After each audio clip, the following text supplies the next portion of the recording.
Hello and welcome to a brand new Arseblog Arsecast right here on arseblog.com. How are you? Hope you're well. Football aside, obviously, it's not been a particularly good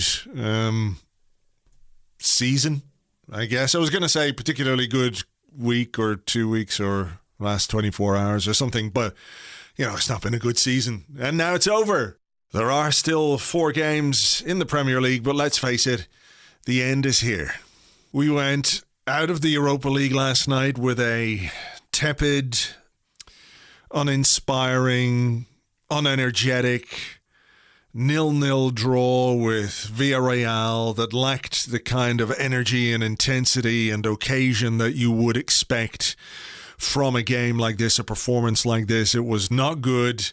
We had a couple of moments, but really the football we played over the 2 legs, nobody can say we deserve to be in the Europa League final.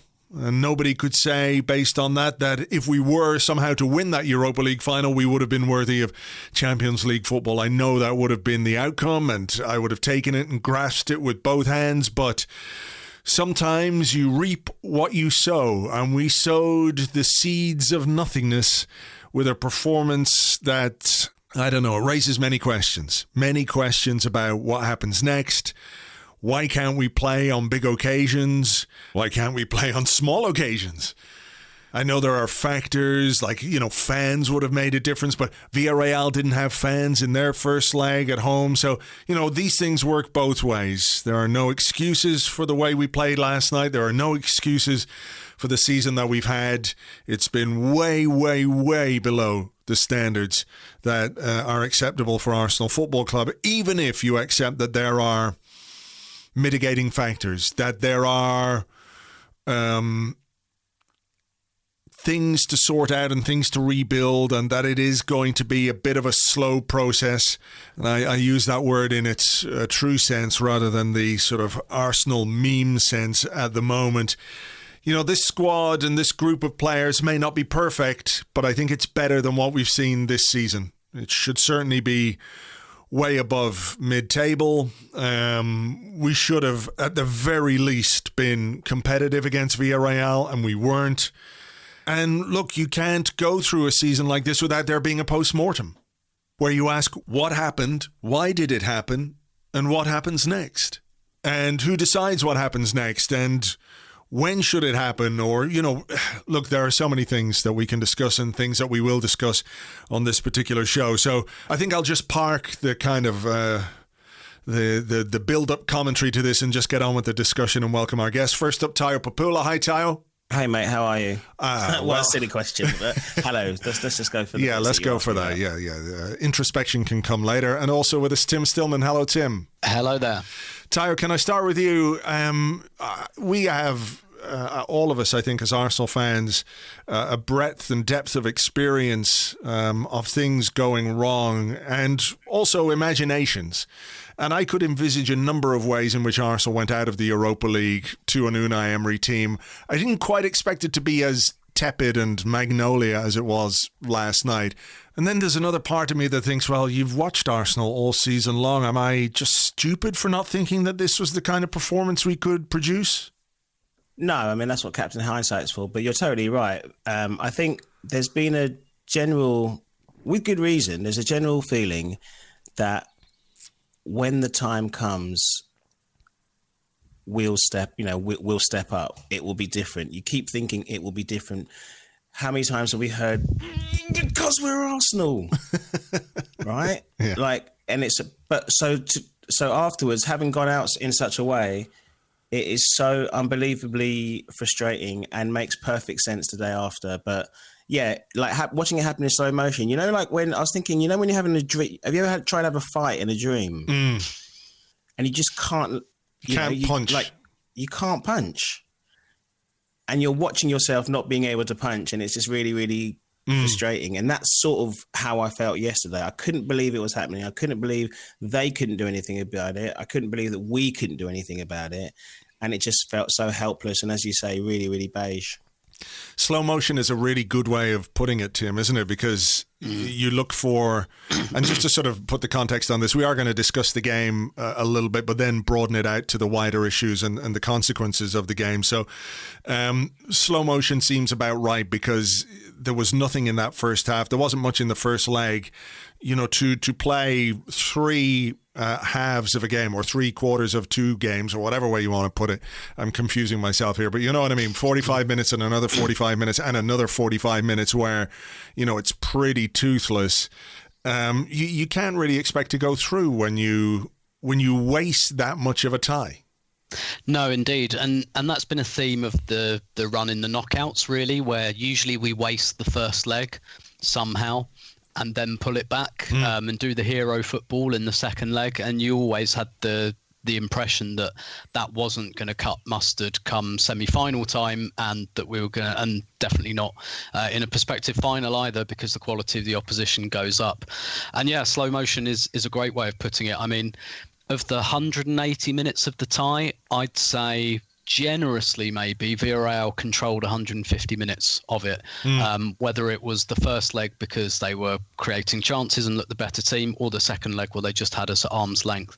I think half an hour of the entire tie is probably quite a generous approximation of how much of the tie we really looked dangerous. And what was quite depressing about it is I rushed the column out this week for Wednesday because I wanted it before the game, and at the risk of kind of self-aggrandizing here, it's all there. The torturously slow build-up, the failure to put teams under pressure, the under prioritizing of things like having shots on goal, taking players on, getting the ball in the area, versus kind of really intensely choreographed pattern play that takes an absolute age to get into the final third. And we just we didn't stress Villarreal at any point. And I think that's what really depressed me about last night. I think when you watch a lot of football, you pick up like an emotional intelligence for it. Sometimes often that emotion can cloud your judgment, but I think you get a real feel for a game. And after about 20 minutes, I thought to myself, right, this is either going to have to be another penalty, Pepe is going to have to spank one in from 30 yards, or Aubameyang's going to have to pull something out of his arsehole out of nothing. And only one of those things nearly happened. Yeah, I mean, we did have a couple of near misses, Tayo, with Aubameyang hitting the post in the first half and then hitting the post in the second half. The kind of chance that had it happened up the other end would unquestionably have bounced off the post, off the back of Leno's head and gone in. So I'm not, putting it down to bad luck or anything like that, but Arteta's anguish at those missed chances, I think, is quite telling, not simply because they're missed chances. And I think this is something that Tim has touched on in his columns and elsewhere as well. Simply missed chances like that feel so much worse when you know they're so few and far between in games. No, 100%. I think, it feels like we're doing ourselves. It feels like we're making ourselves feel better by saying we had you hear Arteta saying we had the chances to win this. One of them was complete opportunism from and I think it fell to him after a corner for the first one off the post.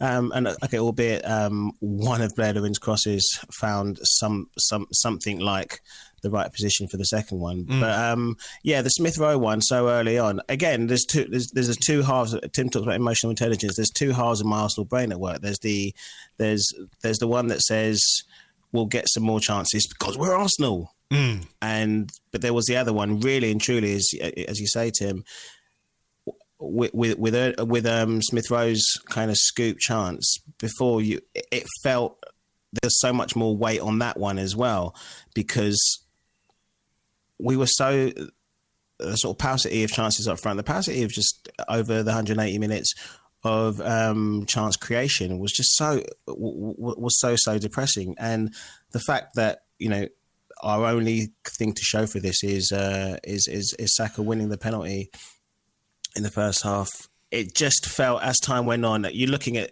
There could have been 10 minutes extra time. I wouldn't have had that lift that we've had. Like from 72 minutes, I remember looking at the clock at 72 minutes and just thinking.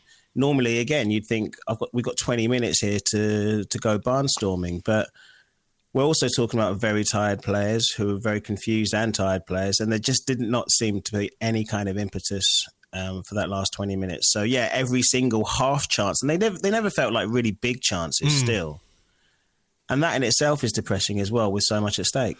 Yeah, I mean, especially considering the state of their goalkeeper, who was like coming and flapping and punching and like bailed out by his defenders time and time again, you know. So a goalkeeper like that, who we really failed to trouble and put any pressure on over the course of two legs, is really something. But Tim, where do you stand on the, you know, it's difficult to talk about intangibles, but when we use words like energy and intensity and urgency, some people might say, well, that's got nothing to do with it. You can't measure those, so you can't really talk about them. But I think you can. I think you can look at a performance and you can say, there wasn't the right urgency, there wasn't the energy, there wasn't the intensity, there wasn't the drive, there wasn't the bravery on the ball, all of those things which, look, you can't measure them in stats. There are no metrics for you know, X urgency and all that kind of stuff. But there's still important factors in a football game. And I know people will say, look, part of it is because you don't have fans. And look, if you have fans in the stadium, I think it creates a different dynamic. But, you know, that's something that both teams have had to contend with over the course of two legs.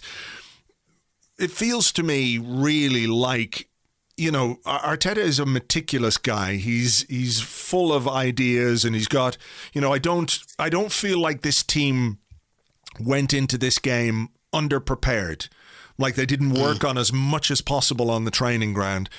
Is it possible that they are simply suffocated by too many ideas, that things have to work within a certain structure or a certain pattern, and any deviation from that is... It feels like the players aren't really willing to take risks outside of those patterns. Yeah, I think that's perfectly valid. And we can see it in his selections. Up before last night, Pepe had only played 30 minutes more than Willian this season. What does that tell you? Look at Martinelli, for example. And on one hand, I think it's been right to be patient about Martinelli. He's just come off of a long injury. He's young. We do actually have, and this is another thing that I find a bit depressing, I do actually think we have a reasonably good attack. Like, I look at the squad and I think talent-wise that's top-heavy. That there's quite a lot of attackers there. And someone like Willian, like, if by some miracle we could get rid of Willian this summer, I don't think we need to sign anyone to replace him. I think the players are already there and he's clogging things up, frankly. And so, you know, you look at the treatment of some of the players who perhaps are a little bit more instinctive, a little bit more improvisational, even Aubameyang. Who isn't necessarily he is an instinctive player, but in a different way. It's not in the build-up, it's in the penalty area. But you can see that you can see what Arteta's preferences are, and that's kind of fine as long as it works. And it's quite strange, really, because as Arsenal fans, we've craved more structure for probably more than a decade. We've been thinking, oh my God, we need some structure to this. Like the free-form jazz football is great when it works, but there needs to be a bit more. And we've done that thing that a lot of teams do when they've got a problem and they kind of go too far the other way. And I feel like we're in that. We've long since reached that zone where we've gone too far the other way, and you can see why the players responded to it at first, because it was an antidote to Emery, which became really structureless and a different formation every week. But this ultimately, like, Arteta's just been sucked into this Arsenal black hole. I think the same way Emery was, where he came in with an idea, probably thought, maybe I don't have the players to do this, and he's been switching ever since, and frankly flailing a little bit ever since. But look, if you want to like win leagues and get in the top four and things like that, you've got to be scoring goals in the treble figures in a season. And you can't score the perfect goal every time. There has to be room for something else other than like one very intensely choreographed way of scoring goals. Tayo, we talked about the disruption before the game, and obviously Granit Xhaka was penciled in to start and didn't because he picked up an injury in the warm-up, and he sort of spoke afterwards about how disruptive that was. And look, it's never easy to lose a player who's, been in the plans before the game, but like, if your game plan is a midfielder at left back and your replacement for that midfielder at left back is the best left back you have at the club, even if he was 60-70% fit, it shouldn't be that difficult to cope with. Like, if your game plan could be undone by one injury in the warm-up, it suggests that maybe your game plan isn't as solid as you thought. Yeah, and before I answer that properly, it's worth acknowledging James's part, James Gullerblog's part in this, having mentioned, like, I genuinely winced on last week's pod when he went, well, as we know, Granit Xhaka absolutely never gets injured. James, absolutely leave it. It was marked from that point, but you're right. I think something that Tim said about the attacking options that we have at the club, again, you look at the team sheet and you keep thinking, oh yeah, all right. But one of the reasons why that is such a problem is because of the paucity of creativity in midfield, and that was lain bare yesterday with obviously with Thomas Partey trying to be a one-man midfield at a time when he himself is kind of struggling with form. So when you have a situation where his natural partner is already out of position, and therefore we're going to suffer for him being playing in his hybrid position. That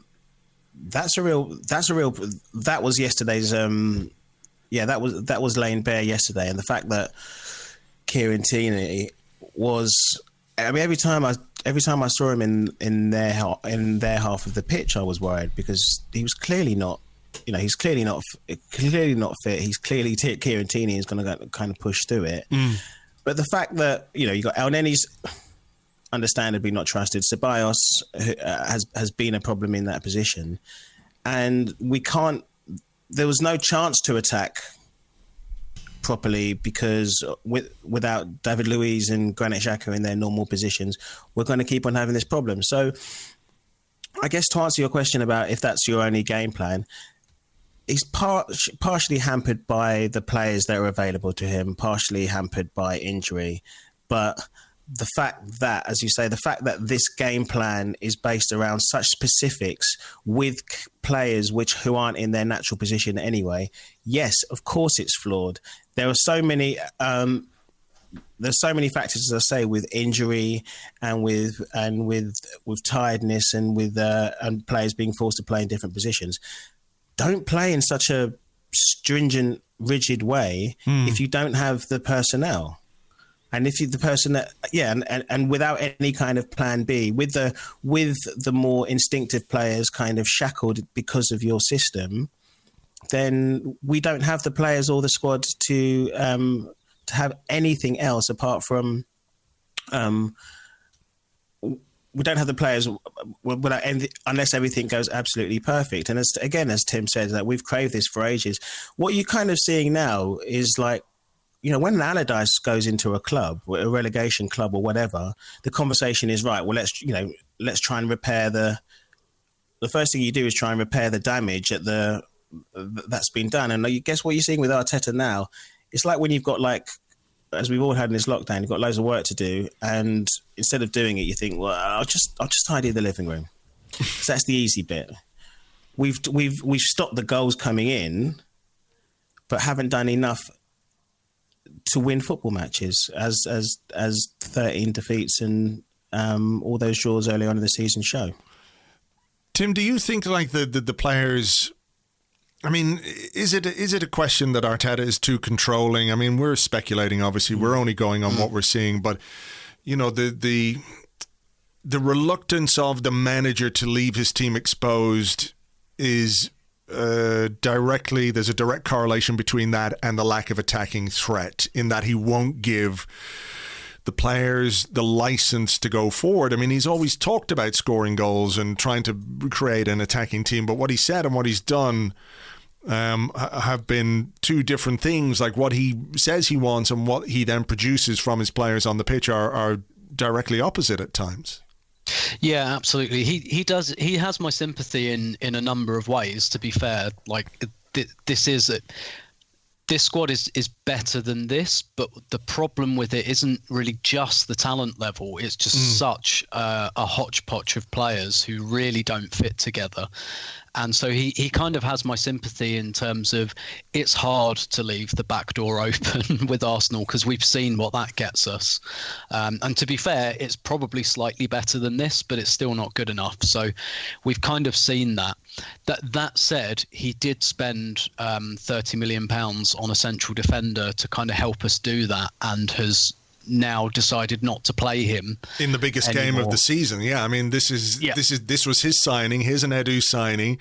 This is the kind of game where you think, okay, look, I know defense wasn't the issue. We're not really talking about defense, but it does speak to like a lack of coherence or cohesion in the recruitment side of things when your £30 million signing, who for a long time was our biggest signing of last summer, can't get in the team for a European semi-final. For a guy, with all due respect to Pablo Mari, like has been a journeyman who went from Man City to the Eredivisie and to the Spanish second division and then to Brazil. Like his trajectory to a club like Arsenal has been unconventional, to say the least.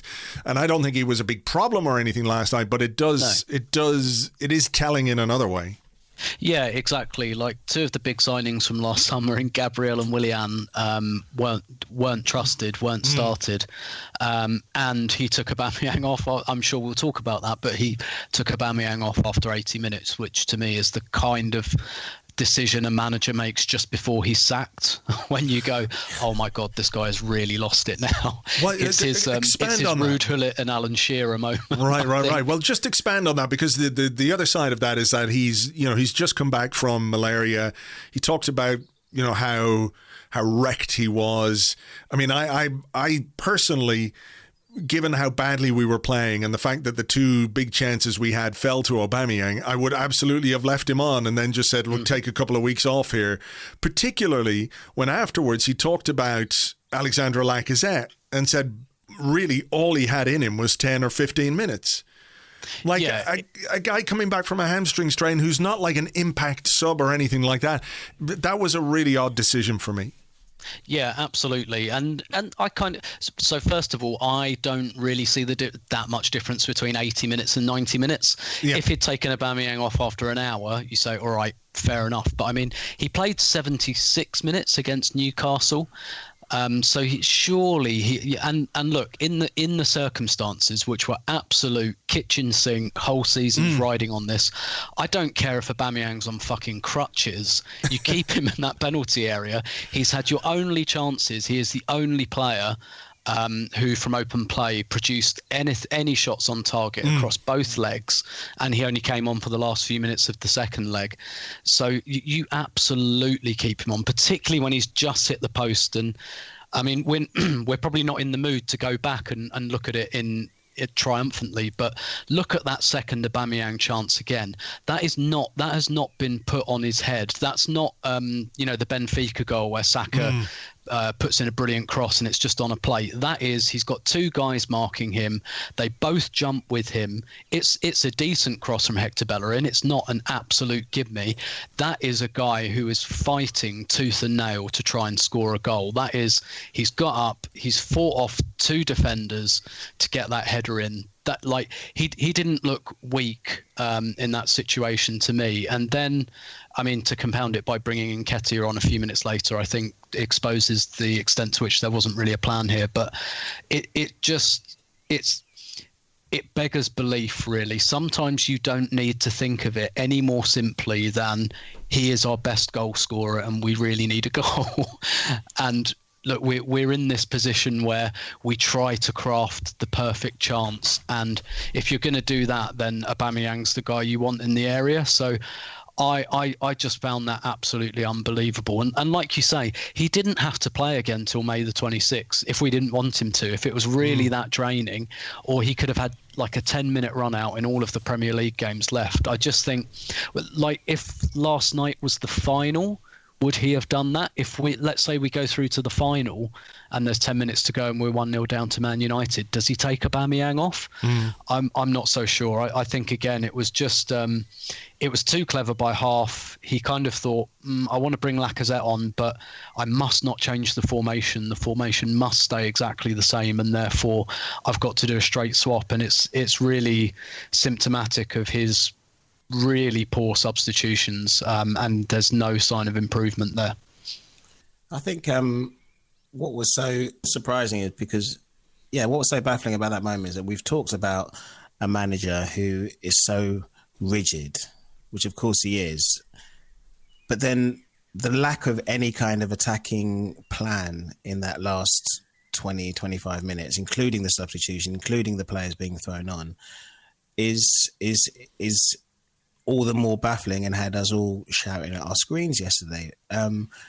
Going back to the attacking options that we had and going back to the fact that there was nothing on offer for them in the midfield. The amount of touches, what is it? How many touches did Aubameyang have in the game? 14. 14. And 7 in each half, and almost scored twice. So, which is bonkers. There's a point where if there were fans in the ground, you'd hear that collective frustration as the players turned back to start again.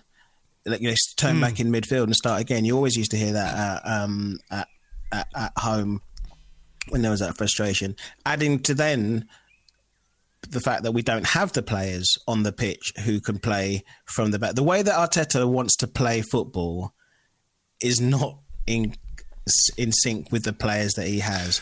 And the fact that he seems unable to change that is why is why he seems so open today. Emery didn't. I mean, Villarreal were bang average, and we played them to the point where they were comfortable. We had our time with Unai Emery, so we know that the second half was the second leg's perfect for him. First of all, they fluked their way to 2-0 up because we were so abject in the first leg.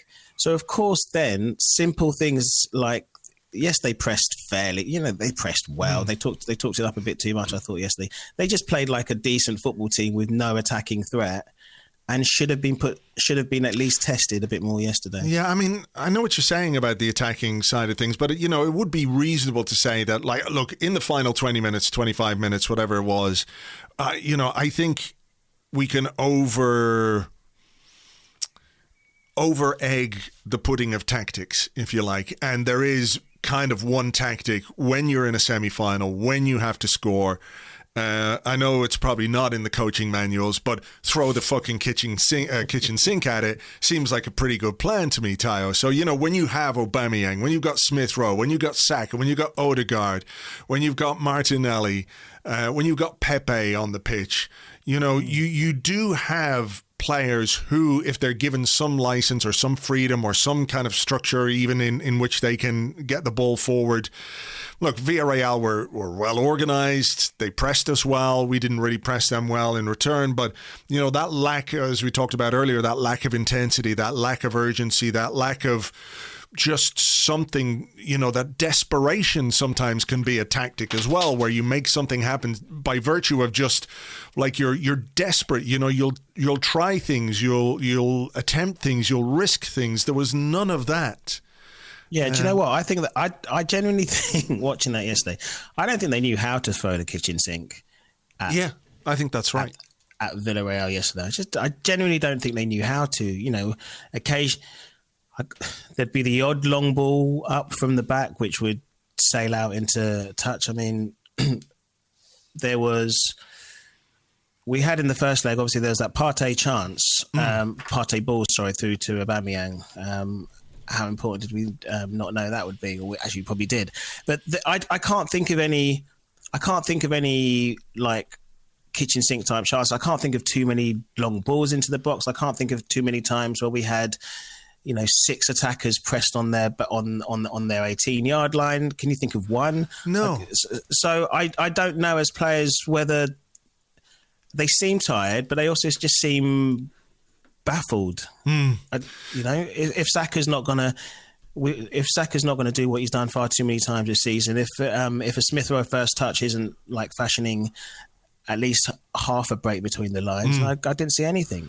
Yeah, I mean, it's all about momentum and building pressure and applying pressure and keeping it going, Tim, which we never did and never did in the two legs. You know, you can remember many times under Arsene Wenger, for example, where we'd need a goal and, you know, literally we have camped in their half and we recycle the ball and we try and open them up and they clear it and we come back and we come back and we come back. We didn't always get a goal, but you know, your chances of getting a goal are much, much higher when you play that way. And I can't remember really any occasion, not just this season, but since Mikel Arteta took over, where we've been able to play in that way in games where we've needed goals. We've been tidy and what have you, but there's never been that ability to put pressure on teams. And I think Villarreal, it was obvious early on that they looked at what Saka did last week and they didn't let him do it again.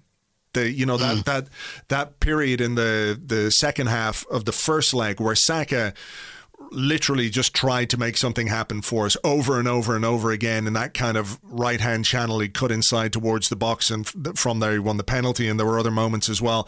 They cut off that line. They cut off that space for him to work his magic is not the right word, but to where he can be effective. So, they were well organised, but we just don't appear to be able as a team to mount any serious pressure on the opposition for any sustained period in a game. No, and this is where that West Ham game is a bit of an outlier and perhaps gave us false hope at the time, because that's one of the only times I remember us doing it at the point that we went 3-0 down there. And it's difficult to separate in hindsight how much that was Arsenal and how much that was Ødegaard just having a bit of a blinder. And I think we should acknowledge, we have acknowledged the ways in which Arteta's been unlucky with injuries. Like he's been, it's a bit unfortunate to come into this period where Tierney, Aubameyang and Ødegaard, just as he looks like he's about to go supernova, gets injured. That is unfortunate, and I do think losing Xhaka was unfortunate.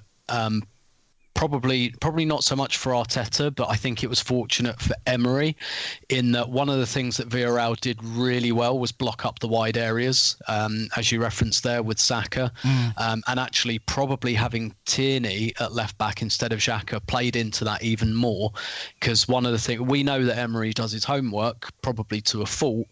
But we know you don't have to watch Arsenal much to understand that Arsenal kind of empty the middle of the pitch. They always have done. They go out wide. And he was putting players there. I mean, I haven't seen the average position charts, but someone like Coquelin, Coquelin was almost playing like another fullback at times. Yeah. They were just really focused on blocking up those wide areas. And one of the reasons Smith Rowe was one of the few, possibly the only Arsenal player to stick out on the night was he was one of the few players who offered anything centrally.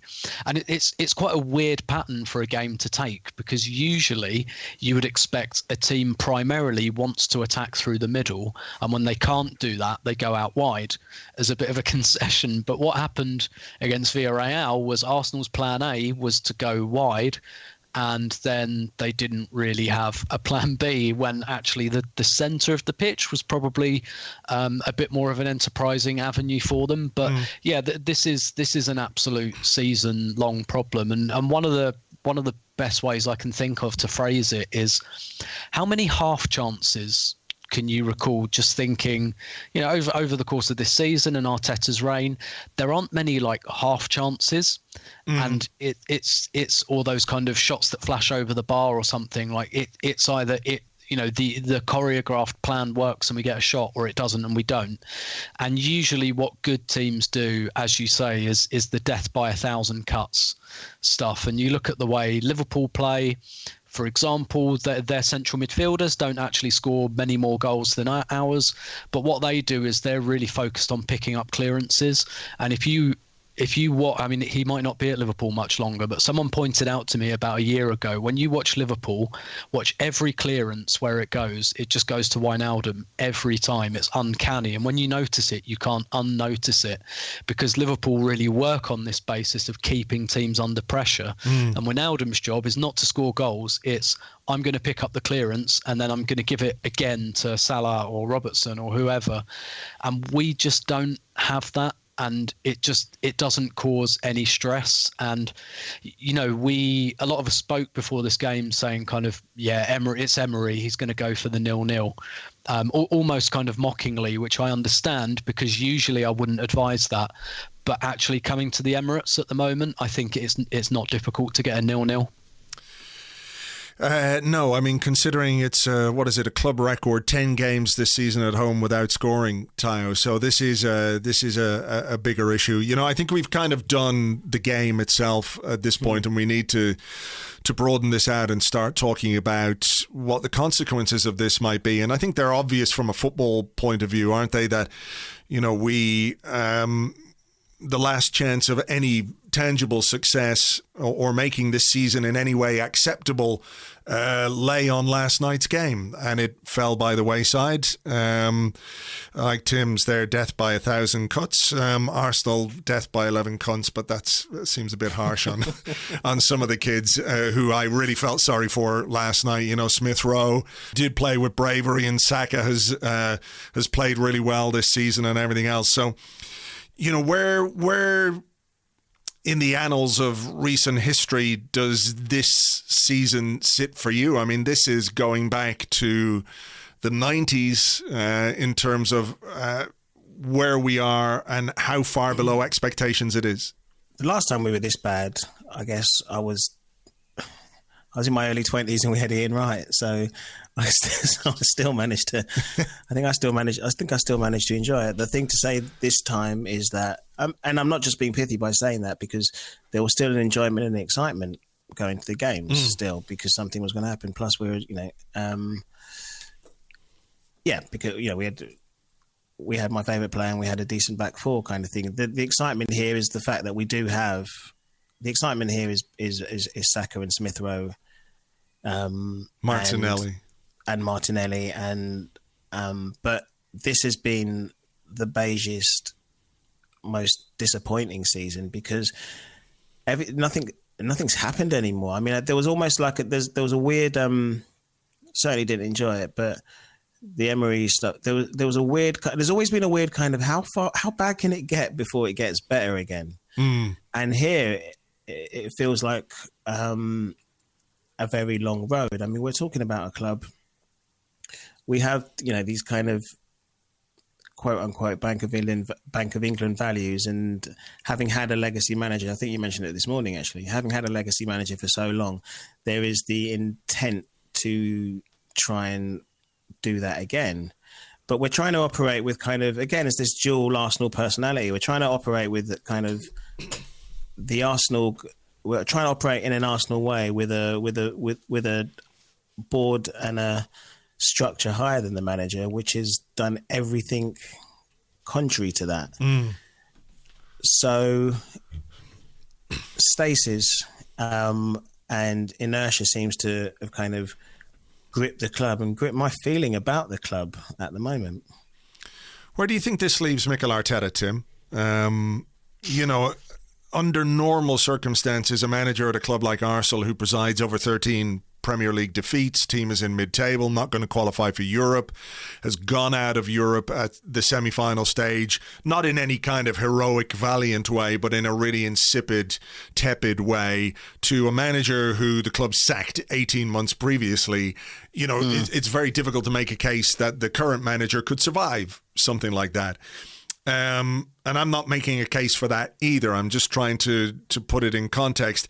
Is there anything to be said for the circumstances at Arsenal being markedly different from any other club to provide some mitigation for that?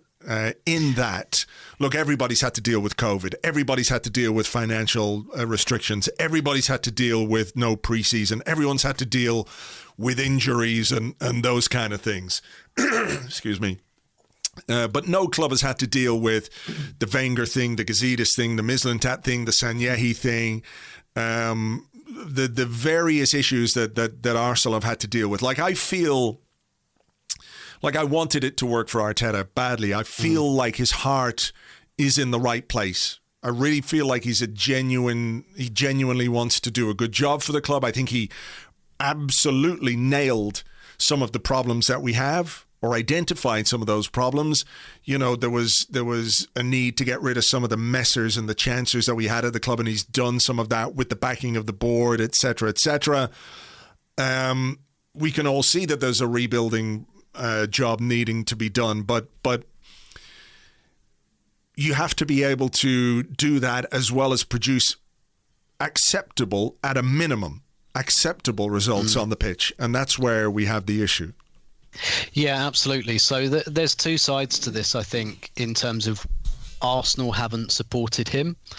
And that's somewhere where he really has my sympathy. It's really clear. It was really clear at the time, not even in hindsight, this kind of promoting him to manager thing was, we've given up on the whole structure thing. Yeah. So we're just really hoping that you really are brilliant and we can just let you run everything. That's it. I mean, they asked him to manage not just the team, but the club.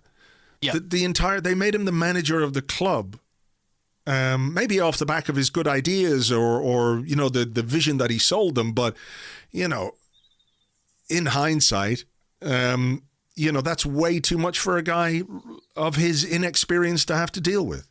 Way too much, and it's a real, like, the Arsenal job is a difficult job at the moment. It's not impossible, but it's difficult because the thing was trying to judge Arteta, right? Was we never appointed him on the manager he is, but the manager we thought he could be. And we were kind of betting on the next big thing. And I had sympathy for that because I kind of thought we had to do that.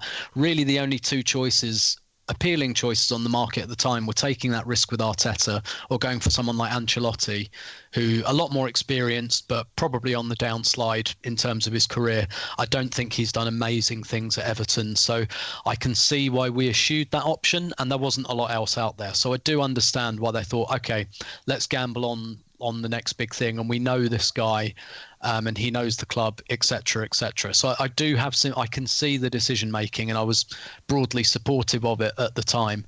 But the lack of support, you know, inside the club, like Arsenal is a very young club, even at executive level, Per Mertesacker, etc., etc. So he hasn't been given the level of support. And then, you know, really alarm bells are ringing when he's being asked to negotiate pay cuts with players and things like that. And that is a leadership vacuum right there. That should be Stan and Josh Kroenke doing that, let alone Vinay or Edu. But the manager doing it, that is really pushing down. That is delegation to the extreme. That is not within his pay grade, regardless of his level of experience. That is not his job at all, and that's real alarm bells ringing when he's being asked to do stuff like that. And so he really has my sympathy there. I do also think, though, he hasn't supported himself. This is pop psychology, and I could be completely wrong, but something Jens Lehmann said, and I know the words something Jens Lehmann said this week are particularly sensitive, but I'm not referring to that incident, but something he said a few months ago, when he was talking, when Arteta's stock was a bit higher, and he said it seems to be a lot about him. And I've had that feeling as well. I feel like Arteta is trying to project the image of a good coach, and that he really wants the reputation. And to some extent, he already had that reputation as a great manager in waiting. And I think he really wanted that, and he really wanted to drive through some of that, which is why some of his communication, the way he presents himself, projects himself, etc., like he'd give a cracking PowerPoint. I've got absolutely no doubts about that whatsoever. And that's important. Communication's important, but I just feel like he's got too wrapped up in the projecting the image of a good coach rather than, you know, taking lots of shots on goal and winning football games and things like that. And when it came to appointing backroom staff, I had this really fleeting moment, and I never verbalized it, and I really regret it, because when he was first appointed, I think I'm right in saying that David Moyes was out of a job, and I thought, I wouldn't mind bringing Moyes into the coaching staff just to have like that bit of experience around him. And instead he kind of went for guys who I don't doubt are good coaches, but I don't see a lot of challenge there, and I don't see, his issue with substitutions, for example. It's completely understandable that he has that issue, but the guys around him have never managed either. They've never had to make substitutions. They've never had to manage like a situation like Ozil or Guendouzi or something like that. And then, do you remember last summer he brought in some admittedly lower level coaching staff, and they're all in their 20s, and that I thought, that's a bit. I'm making myself the big man at this club, and I just feel like he's gotten too kind of wrapped up in the, I need to project the image of authority, the image of success, and he's actually forgot about doing the things that give you authority and success. And some of that is deferring, some of that is admitting your weaknesses and surrounding yourself with people who help you with those weaknesses. And the example I'd give is Bertie Mee, right? We appointed Bertie Mee, who's the physio, and the first thing he did was he went and got Dave Sexton, then he got Don Howe, because he was like, I'm not a coach, that's not what I'm here for. I need to bring in a coach to really kind of bring that up. And I really, really feel he was maybe a bit too proud to bring in that level of experience around him. And I am sure when he looks back in 5, 10 years, 20 years, whatever happens with his coaching career, I'm sure he'll say, I regret not swallowing my pride a little bit and perhaps bringing in more of that experience around me. But then again, maybe that should be the club's job. And I think, well, you just ended what I was going to start with, and I think he's been allowed to think like that because of the laziness and the hands-off approach at executive level. So you've got a combination of a guy who's come across extremely confidently, which we all bought into it at first, and because of the hands-off approach of the Cronkies, and because of the dismantling of a team around him, because of the promotion to him as manager, they've almost they also want to believe the facsimile that he's put out, that he's totally in control and totally comfortable. It's easier for them to be able to say, well, this guy's projecting him. Like, I mean, Unai Emery felt like that he could be walked over from higher up. Arteta doesn't give off that image, and that, first of all, projects very well for us at first when things were going better, and now becomes a problem. Like, having talked so much about taking the power away from one man who controlled the club for 20 odd years, having an executive structure which we've watched just fall apart over the last 2 years. 3 years. We watched that struck from Gazidis to everyone leaving, to Sanlehi leaving, to the problems with Mislintat and so forth. We've now gone back to a situation where they're trying to hand over the running of a club to one man. And guess what? This one man, before he got to us, hadn't managed a football team before, and is now being asked to do everything with all the stuff going on in the background, and isn't provided, and doesn't have the results or the talent or the personality to be the shield that the previous legacy manager had. And that's one of the biggest problems at the club, the fact that there's no one around for that. As you say, Tim, with the younger coaches, there's no one around for a check and a balance anymore. I mean, Tayo, even when he was made the manager, September last year, where they appointed him manager, promoted him to manager from head coach, and the technical director is Edu, and it felt a little bit at the time, considering Edu's close relationship with Raul Sanyehi and what had come before, that he was a little bit lucky to hang on to his job. To me, anyway. And in promoting Arteta as manager, you consolidate the football power and knowledge, in inverted commas, in one man. The manager should not be the boss of the technical director at a football club.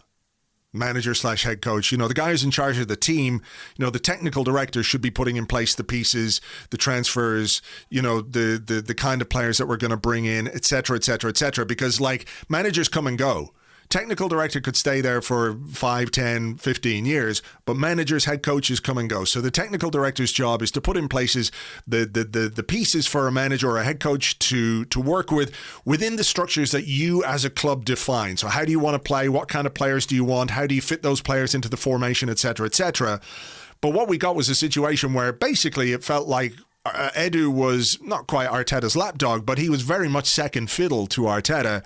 And now you have a situation where the manager, the guy in whom you've invested all this power and all this trust, is the guy who is right now, and rightly so because of everything that's come, the one who's most under pressure. So you have this weird skewed dynamic where the guy who's under pressure is also the guy who you have basically handed the reins of running the football club to, who fires themselves, We've got it ass backwards, as you said, which is what makes, I think, this morning or this current week so poignant, because the reason why Arteta is more under threat than perhaps he would be, if you want to talk about the process, if you want to talk about the kind of season that we've had, that football's had, and the problems that are around. The reason why there's a bit more pressure around is because he has assumed this responsibility, because it has been handed over, because there isn't the protection there where you say, look, this is a man who's worked under difficult circumstances at a difficult time and is doing his best. Because of the extra responsibility, that, my friends, is why he's in more of the firing line today. And that's why he's got to accept it. And of course, look, he did, he accepts his he accepts his jobs under threat, and he said that yesterday, but he's also said, like a man who knows that he's got more say in this than perhaps he should do. So yeah, we've got everything upside down, and the club have also weirdly backed him with the signing of Willian, with the 30 million spent on Gabriel, but it is also on him with the treatment of our other massive outlay at centre half, Saliba, and the issues there, and the not trusting big players, but also not having a great solution for it on the other side. So he's more in the firing line because of his kind of enhanced position at the club. Tim, I mean, look, Arteta's job, I personally, I don't think they're going to make a change. I could be wrong. I could be surprised, but I don't think they're going to make a change. Having done what they did in January by sort of backing him and saying, look, we need to get rid of these guys. We need rid of Ozil and Mustafi and Socrates and whoever the hell else, Kolasinac, that little coterie on the training ground. He felt it wasn't positive. They backed him and they got rid of that. And they backed him with Partey. They backed him with Gabriel, so I would be surprised, but is not the biggest issue the executive structure at the club? In that we know that the Cronkies are absentees, we know that, but this all boils down to that absenteeism and their inability to do their due diligence and to go through the right kind of, I hate to use the word, processes to put people in charge of their football club. Like, literally, when Gazidis decided to fuck off to AC Milan, he said, Sanyehi's a good guy, put him in charge, and they went, okay, because you said so. Rather than saying, well, hang on, let's have a think about this. Who is the best person that we could put in charge of our football club? Who is the best person to be the technical director or the sporting director or what have you, to sort of take on board a holistic approach to this rebuilding of the football club? And I think that's sort of where I come back to where you have some sympathy for Arteta, and I think I do too, in that he recognises the issues and he recognises the flaws and he's taken on the responsibility, and it's probably too much too soon for a guy of his age, of his relative inexperience. But what he saw was, well, there's nobody else. There's nobody else to do this work. and I'll try my best to do it. And I think he's been caught between two stools in some ways. And again, this isn't to defend the results or anything that we've had on the pitch. And, you know, the big problem is that the executive structures at the football club, like if you say tomorrow Arteta's gone, who's making the decision? Who's making the decision to, like, what do we do now? Do we have a technical director who was complicit in one of the worst signings that we've ever made in Willian? You know, this is not a healthy football club right now, leaving aside the Arteta thing. No, absolutely. And there's only 4 things that need to be changed at Arsenal. The owners, the execs, the manager and the players. And if we do all that, we'll be fine. Which you know, I say that jokingly, but it's kind of true. And really, you'd like to change those one at a time, and you'd like to be able to do it all overnight. But we probably accept that the owners aren't going anywhere. I personally don't see that this Daniel Ek bid is going to cut any water at all. So yes, then it becomes about the executive layer of the club. And with all of this, I think the situation we're in is just throwing enough shit at the wall until some sticks, because we know that Josh Kroenke and Stan Kroenke do not have the expertise. That Stan Kroenke's not really interested. Josh Kroenke, Josh Kroenke is rich because of inherited wealth. It's not anything he did. And I think that shows, really, to be honest. Like, I don't particularly think... you know, I'm not majorly impressed by him. So what we've got to hope is that they get lucky, and that they just eventually maybe get this right, whether that be through the right execs or the right manager. When you look at the technical director appointment, I mean, not a lot of imagination there. It's like, well, Monchi, he's the biggest name in this role. Let's try and get him.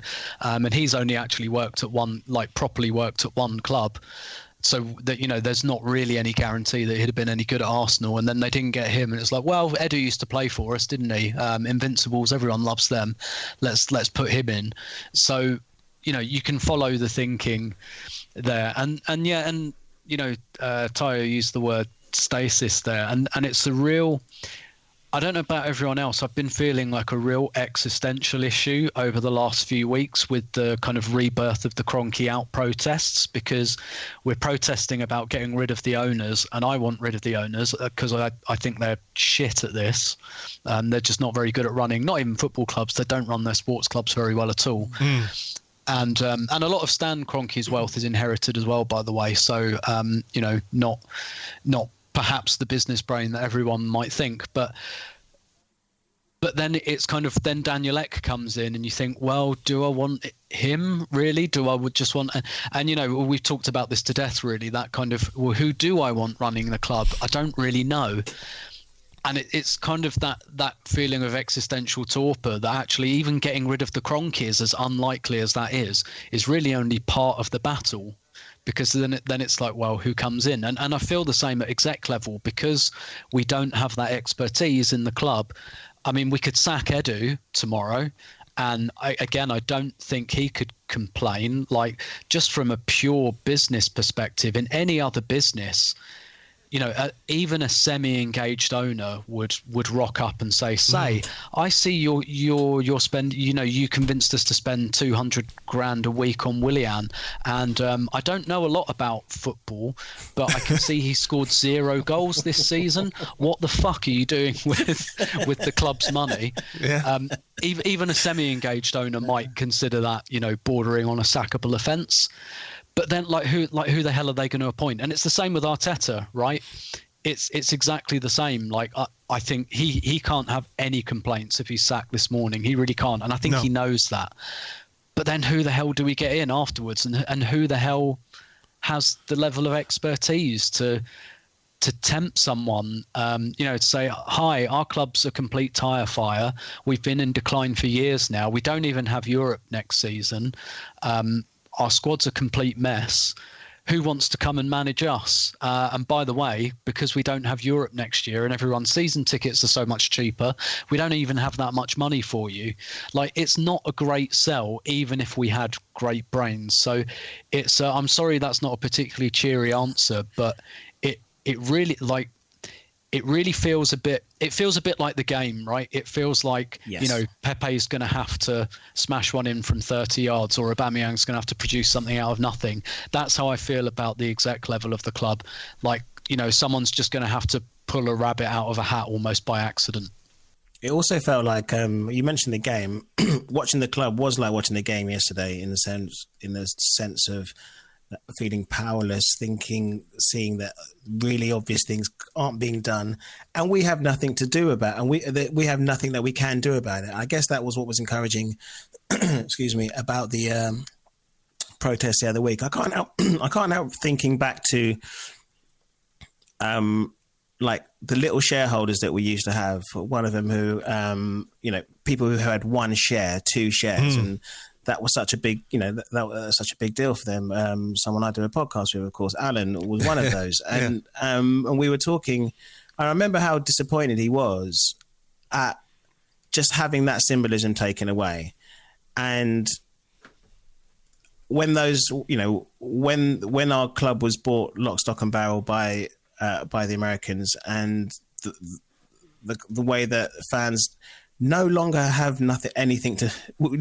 It's almost like they're saying it's nothing to do with you anymore, and it really feels like that. And I've been making a podcast about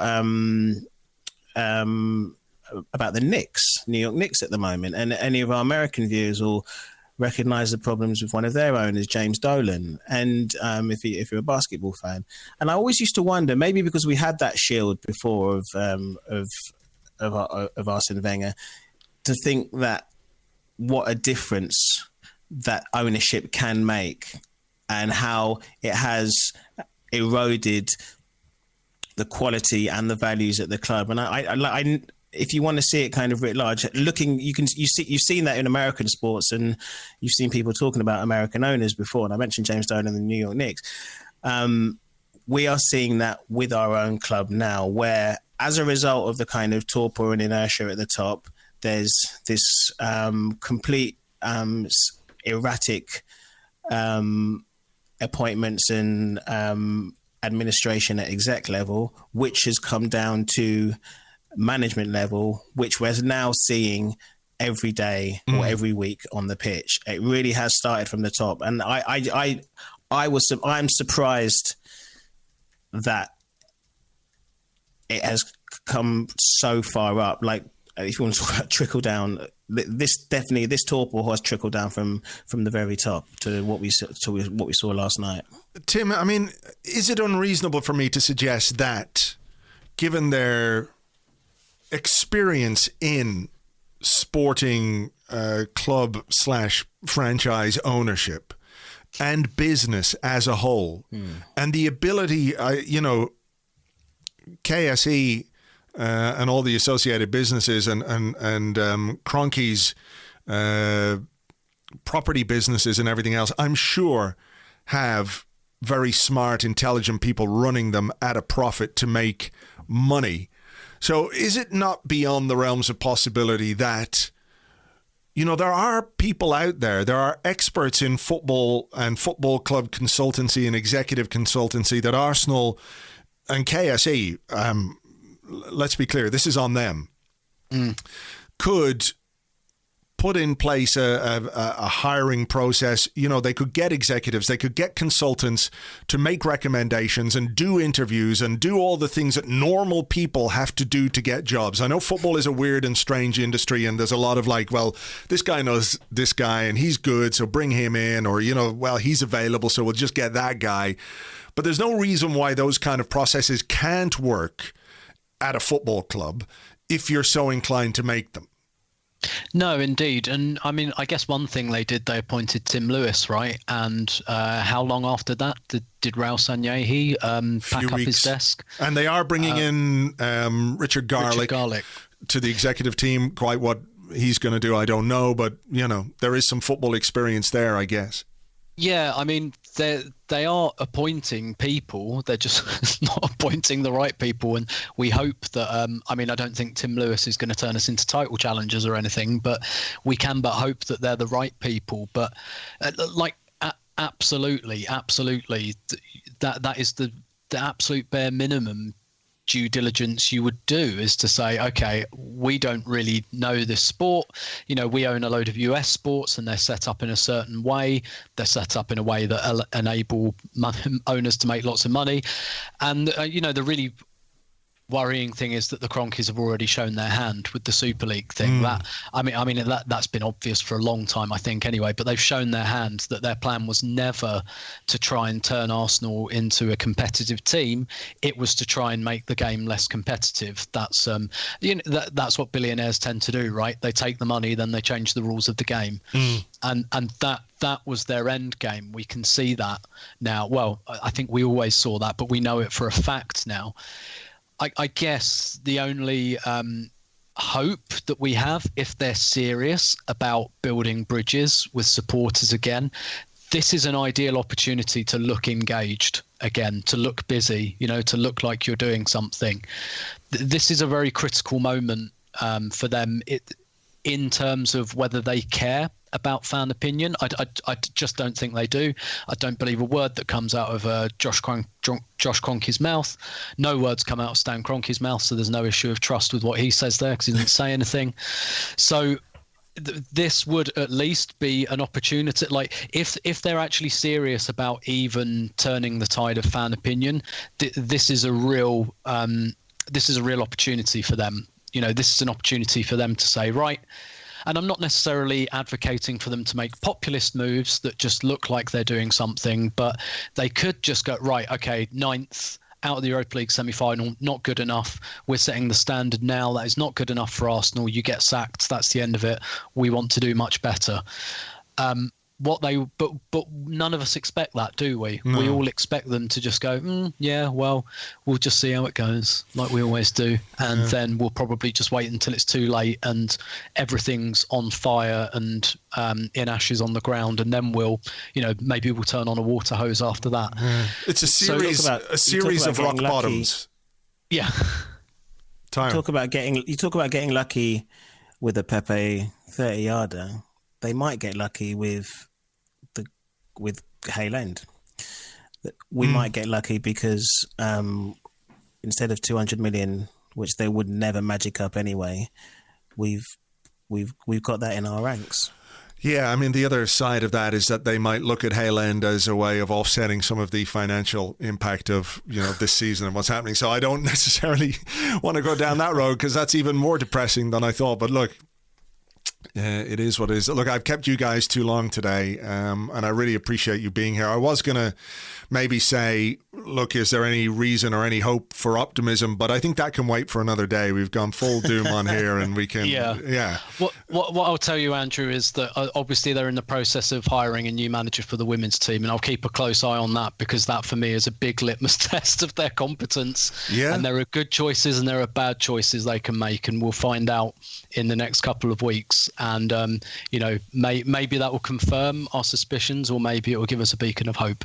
All right. Well, look, we'll wait and see what happens. We all look forward, I'm sure, to the game against West Brom on Sunday, where we don't even have Ainsley playing to make it interesting. But what can you do? Tayo, thank you very much indeed, as always. Thanks for being here. Thanks for having me, Andrew. And Tim, thank you very much indeed. My pleasure, as always. Thank you very much indeed to Tayo. You can find him on Twitter at DJ Tayo, and Tim is at Stillberto, as I'm sure you know. Right. I think we're going to leave it there. I'm all talked out. I don't know what more I can say. I don't know what fresh opinion I can offer on anything at this point. Need a little bit of time to just sort of let things digest and then come out the other end in whatever form they're going to come out. We do have a game on Sunday. We will try and preview it on Patreon. I'm not quite sure how we're going to do that yet, but look, we're in it for the good times and the bad times. These are some bad times, my friends. But look, we'll do our best. We'll do our best to provide some kind of preview podcast tomorrow on Patreon. It will not be today. As ever, look, thank you very much indeed for listening. I can't even be arsed to do an end bit for this particular episode. It is beyond me. I just don't. I can't.